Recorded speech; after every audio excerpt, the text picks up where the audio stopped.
Partir de rien n'est pas une fatalité, mais une opportunité de tout bâtir sur le roc solide de la foi et de la détermination. Ces mots puissants de Mathieu Noudet, dirigeant de Levi's Espoir Services, résonnent profondément avec une vérité fondamentale. Ils nous rappellent que notre point de départ dans la vie ne définit pas notre destination. Beaucoup d'entre nous regardent leurs mains vides et n'y voient que le manque. Nous voyons ce que nous n'avons pas. Pas de capital, pas de relations, pas de grandes ressources. Mais une vision chrétienne nous invite à voir quelque chose de tout à fait différent. Elle nous encourage à regarder au-delà du visible et à reconnaître l'immense potentiel qui réside dans une seule graine de foi. Cette foi devient la toute première pierre sur laquelle nous pouvons bâtir une vie de sens et de succès, une fondation inébranlable face aux tempêtes du doute et du désespoir. Cette perspective n'est pas une simple pensée magique, c'est une confiance profonde et active. La foi chrétienne est le fondement pour quiconque a l'impression de partir de rien. C'est une force puissante qui transforme notre état d'esprit, passant de la rareté à l'abondance. Lorsque nous croyons qu'un Dieu aimant est avec nous, notre perspective change. Le champ vide n'est plus un signe de pauvreté, mais une toile attendant d'être cultivée. Le manque de ressources devient un défi qui stimule la créativité et l'innovation. Cette foi n'est pas passive, elle ne nous demande pas d'attendre simplement que les miracles tombent du ciel.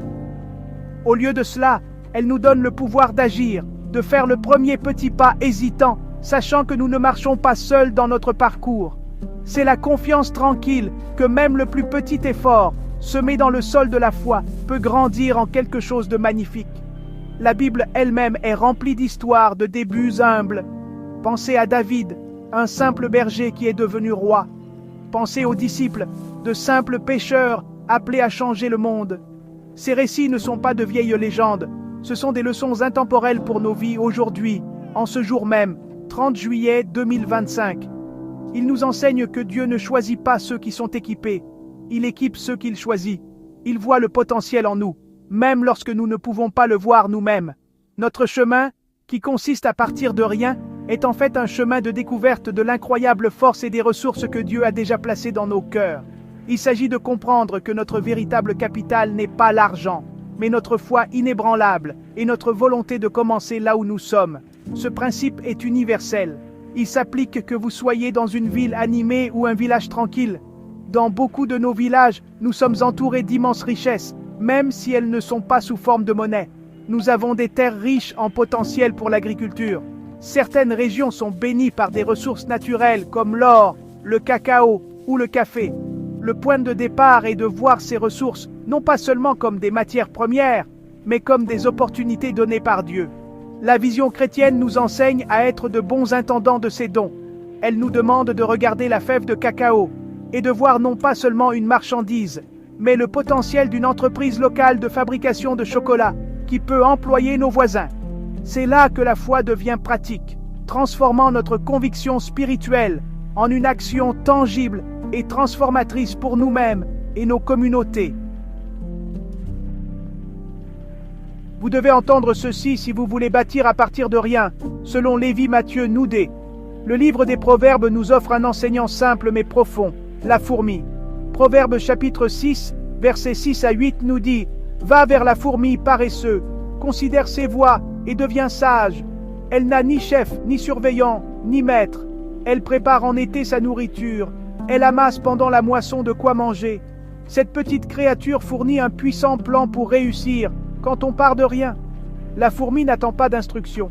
Elle n'attend pas qu'un patron lui dise quoi faire. Elle voit le travail qui doit être fait et elle le fait simplement, avec diligence et constance. C'est une leçon cruciale pour nous. Nous ne devons pas attendre un plan parfait ou que quelqu'un d'autre nous donne la permission de réussir. Nous devons cultiver un esprit d'initiative en regardant notre environnement et en identifiant les besoins et les opportunités juste devant nous. La sagesse de la fourmi réside dans sa prévoyance et son éthique de travail inlassable. Elle prépare l'avenir. Elle comprend les saisons de la vie, sachant quand travailler et quand se reposer. Dans nos propres vies, cela se traduit par la planification et la préparation. Même sans argent, nous pouvons acquérir des connaissances. Nous pouvons apprendre un métier.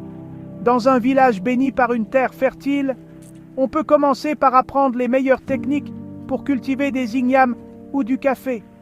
Cette connaissance est une forme de capital. La fourmi amasse sa nourriture grain par grain.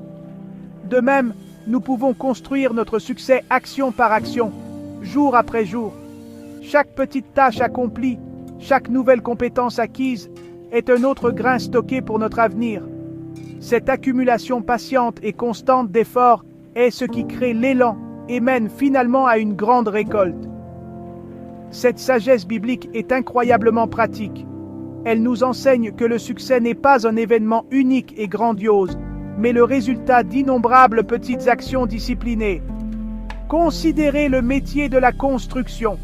Vous n'avez peut-être pas les fonds pour construire une maison entière, mais vous pouvez commencer par apprendre à fabriquer des briques solides à partir de la terre locale. Vous pouvez offrir vos services pour réparer le mur d'un voisin. Un petit travail réussi en entraîne un autre. Dans le commerce, vous ne pourrez peut-être pas ouvrir un grand magasin, mais vous pouvez commencer par acheter une petite quantité de marchandises, comme des légumes frais d'une ferme locale, et les vendre au marché. Votre investissement initial est votre énergie et votre temps. Le profit, aussi petit soit-il, peut être réinvesti pour acheter plus de marchandises le lendemain.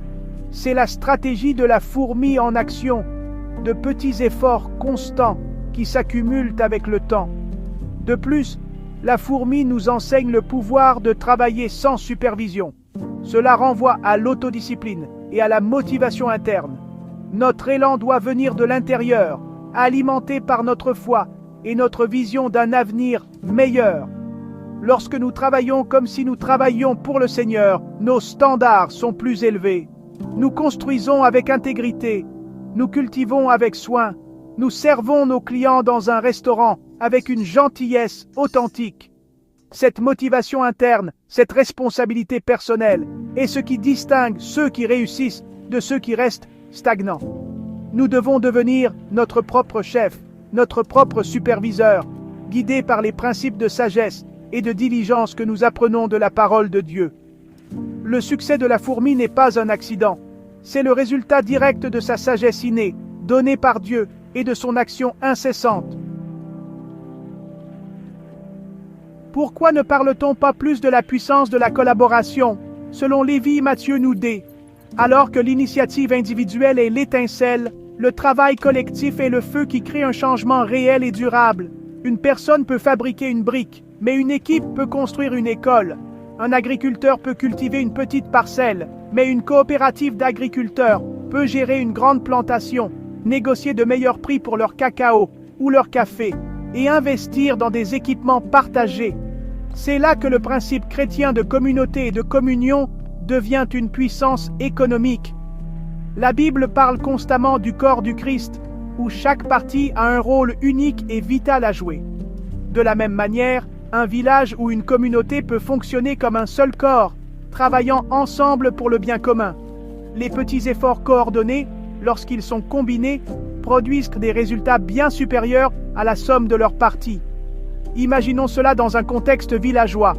En agriculture, un groupe de jeunes peut unir ses forces pour défricher et planter un champ plus grand que n'importe lequel d'entre eux ne pourrait le faire seul.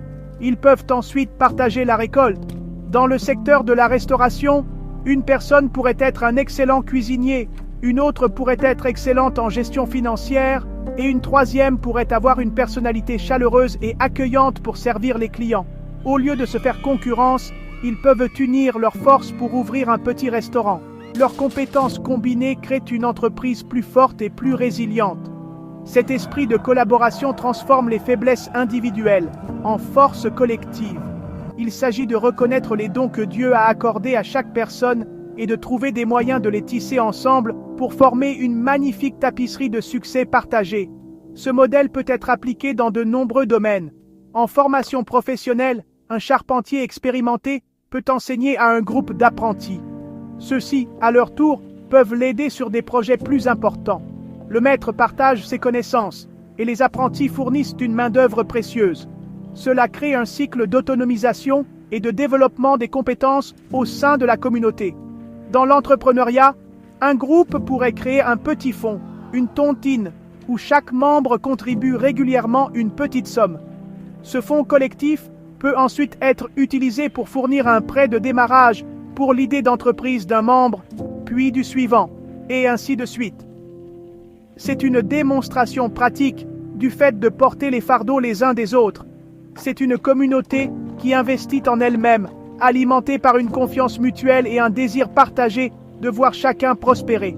La clé de la réussite est la persévérance et une vision partagée.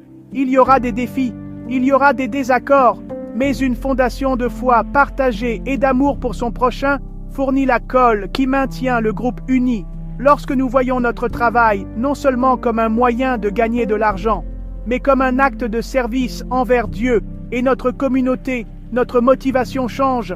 Nous sommes plus disposés à pardonner, à faire des compromis et à continuer quand les choses se compliquent.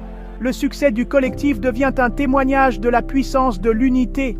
Il montre au monde qu'il est possible de partir de rien quand nous commençons ensemble, liés par un but commun et un engagement à nous élever les uns les autres. C'est la foi en action, construisant non seulement des entreprises, mais une communauté plus forte et plus prospère pour tous. Selon Lévi Mathieu Noudet, vous devez regarder ceci si vous luttez pour garder la foi et la persévérance dans votre parcours. Dans tout ce parcours, de la première graine de foi à l'entreprise collective florissante, nous ne devons jamais oublier notre partenaire invisible, Dieu lui-même. La Bible nous assure qu'il soutient ceux qui agissent avec un cœur pur et un esprit inébranlable. Lorsque notre travail est motivé par l'amour de Dieu et l'amour de notre prochain, nous nous alignons sur sa volonté. Cet amour n'est pas une émotion passive, c'est une force active. C'est le menuisier qui utilise le meilleur bois, non seulement pour faire du profit, mais parce qu'il veut que son client ait une table durable. C'est la restauratrice qui sert des aliments sains parce qu'elle se soucie du bien-être de ses clients. Lorsque l'amour est la force motrice de notre travail, la faveur de Dieu repose sur nos efforts. La persévérance est l'autre face de cette médaille. Le chemin de rien à quelque chose est rarement une ligne droite. Il est rempli d'obstacles, de revers et de moments de doute. C'est là qu'une foi vivante devient notre ancre.